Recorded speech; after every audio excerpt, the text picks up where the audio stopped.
Hey, good morning. It's Nicholas Simons here. December 24th, 2021. I'm still wearing the same shirt I wore yesterday. I slept in it, but I'll change it soon. Just want to. I had an inspiration. Now, this is something, okay. I'm going to start. I'm going to definitely talk less and less about Charlie. I don't want to make him the focus point. In the beginning of the show was about, like, me dealing with my personality disorders and, explaining how what it looks like when someone has specifically echoist personality disorder, which is from dealing with a narcissist parent. And these problems can go on. An adult child can, obviously I'm dealing with it right now, but I'm getting out, and I've come to realize that most of the problems I thought were really huge were, it was my refusal to leave the situation that made the problems worse, way worse than they were if I would have just left. So definitely the onus is on me. So I just want to make that clear.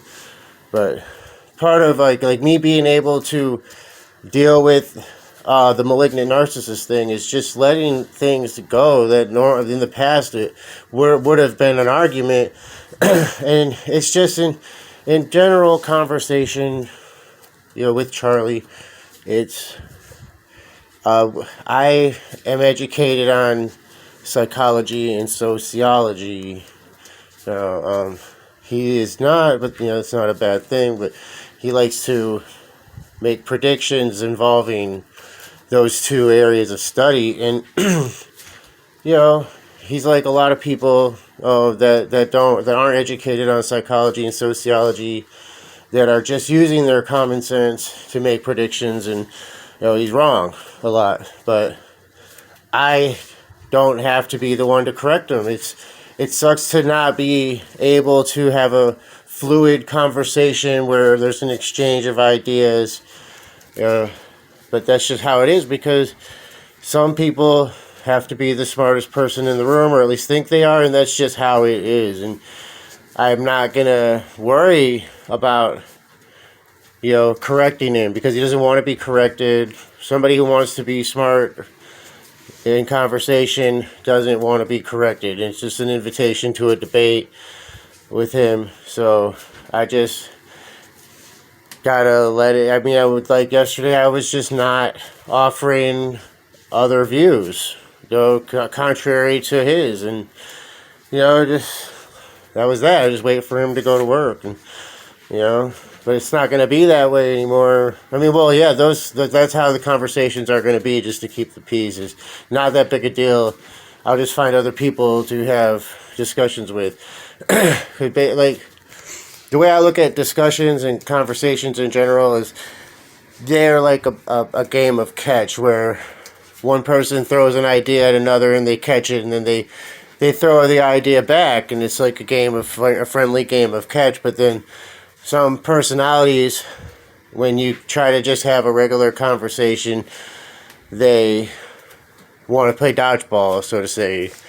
They want to throw ideas at you and then dodge the ideas you throw back, and it's a sport.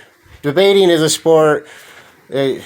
Two people debate, there should be agreed on, okay, we're going to have a debate, here's the rules, maybe have a moderator. I mean, it's a sport, debating. Like, having the conversations are just learning endeavors or whatever, learning projects, learn from one another, here, I have an idea that's contrary to yours. Let's discuss it. Let's move from that point and see what's up.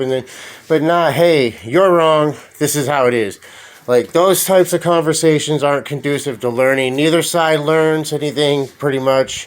Even if one side is right and the other side is wrong, just the dynamics of the information exchange prevent learning from being accomplished. So, and it's not just intelligence level or whatever that I have to minimize to keep the peace with Charlie. It's all kinds of happiness.